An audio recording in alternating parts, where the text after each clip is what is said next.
राजपुरोहित भागा भागा राज दरबार में आता है और राजा से बोलता है, महाराज। राजा कहते हैं, बोलिए पुरोहित जी, आप इतने घबराए हुए क्यों हैं? राजपुरोहित जी कहते हैं, खबर ही ऐसी है कुछ महाराज। बताइए पुरोहित जी, क्या खबर है? पुरोहित कहता है, महाराज अच्छी खबर नहीं है। महाराज बोलते हैं, पहेलियां मत बुझाइए पुरोहित जी, बताइए क्या खबर है? पुरोहित घबराते हुए बोलता है, महाराज मैंने आपकी कुंडली देखी और कुंडली देख करके यह पता लगा कि आपके सितारे सही नहीं है।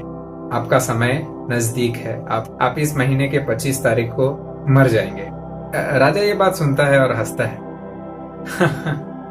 ये कैसी बात कह रहे हैं पुरोहित जी, भला मुझे कौन मारेगा? राजपुरोहित यह बोल करके चला जाता है।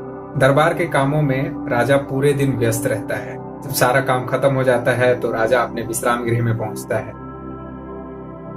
तब उसे राजपुरोहित की बात याद आती है और वो सोच में पड़ जाता है। इसी सोच के साथ वो खाना खाता है। खाना भी सही तरीके से नहीं खा पाता है, जितने और दिन वो खाता था उससे थोड़ा कम खाना खाता है। उसी सोच के साथ वो सो जाता है। राजा अगले दिन देर से दरबार पहुंचता है और पूरे दरबार में ये चर्चा का विषय हो जाता है कि राजा आज देर से पहुंचे। हालांकि सभी लोग ये बातें कर रहे होते हैं, लेकिन राजा कुछ उदास से दिखते हैं और धीरे धीरे राजा हर रोज देर से पहुंचते हैं। रात बहुत देर तक जागते हैं, सो नहीं पाते हैं और फिर सुबह देर में दरबार पहुंचते हैं। इस तरीके से राजा हर दिन प्रतिदिन बीमार होते चले गए और ये बात पूरे राज्य में फैल गई। राजपुरोहित ने यह भविष्यवाणी की है कि राजा अब मरने वाला है। पूरे राज्य में यह बात फैल जाती है। चूंकि महामंत्री किसी दूसरे राज्य गया होता है किसी काम से, तो उसे इस बात की खबर मिलती है और वो भागा भागा राज्य में पहुंचता है और योजना बना करके सभी लोगों को राज दरबार में बुलाता है। वहां पर पुरोहित भी होते हैं, मंत्री भी होते हैं और बहुत सारे लोग होते हैं। और मंत्री जी राजपुरोहित से पूछते हैं कि पुरोहित जी, आपने जो गणना की है वो गलत भी तो हो सकता है। महामंत्री जी, आप मेरा अपमान कर रहे हैं। मेरी गणना कभी गलत ही नहीं हो सकती है। देखिए, आज मैंने जो गणना की थी उसके अनुसार मैंने जो बताया, आज राजा बीमार है और ये 25 तारीख तक मर जाएंगे। इनका समय बहुत कम है। पुरोहित जी, क्या आप मेरे जीवन का गणना कर सकते हैं? बोलता है, हाँ बिल्कुल कर सकते हैं। आप मुझे क्या समझ करके रखे? या बुदबुदाते हुए वह महामंत्री का जीवन की गणना करता है और बताता है कि आप 25 साल तक जीवित रहेंगे। महामंत्री बोलता है कि पुरोहित जी, अगर आप बुरा ना माने तो क्या आप अपने जीवन की गणना करके मुझे बता सकते हैं? बोलता है, जी बिल्कुल, मैं बता सकता हूँ। पुरोहित गणना करता है और बोलता है कि मैं 15 साल तक और जीवित रहूंगा। महामंत्री बोलता है कि पुरोहित जी, क्या आप इसी बात को जोर से बोल सकते हैं?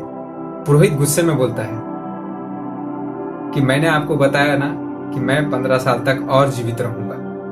इतना बोलते ही महामंत्री अपना तलवार निकालता है और पुरोहित का सर धड़ से अलग कर देता है। महामंत्री राजा से कहता है कि महाराज, आपने देखा, इस पुरोहित की बातों पे आपने यकीन किया।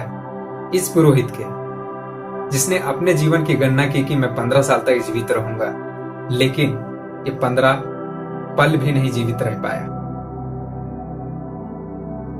और बाहर ढोल नगाड़े बजने शुरू हो जाते हैं। पूरे राज्य में जश्न का माहौल बन जाता है और फिर राजा कहता है कि फल लाए जाए।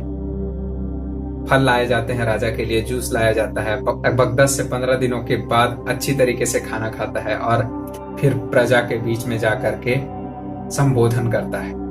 क्या ये सिर्फ राजा के साथ होता है? आज वर्तमान की स्थिति में हमारे साथ भी यही हो रहा है। हमारे साथ भी पुरोहित है जो हमारे भीतर डर भर रहा है। अगर इस डर का खात्मा करना है तो हमें भी महामंत्री की तरह उस पुरोहित का सर धड़ से अलग करना होगा। उस डर का खात्मा करना होगा और वो हम तभी कर सकते हैं जब इस तरह की नकारात्मक बातों से हम बाहर निकल पाएंगे। हम अपने मन को जीतेंगे, हम अगर अपने भीतर सही ऊर्जा भरेंगे तो हम इस डर का खात्मा कर सकते हैं। कहते हैं ना, मन के हारे हार है और मन के जीते जीत। कठिन समय चल रहा है, उम्मीद है कि आप सुरक्षित होंगे, आपका परिवार सुरक्षित होगा। अगर आप कोविड इन्फेक्टेड हैं तो धैर्य से काम लीजिए, ये वक्त बहुत जल्दी ठीक होगा। और अगर आप इन्फेक्टेड नहीं हैं तो घर पे रहिए, सुरक्षित रहिए, हंसते रहिए, मुस्कुराते रहिए। मिलते हैं अगले वीडियो में किसी और नई स्टोरी के साथ। धन्यवाद।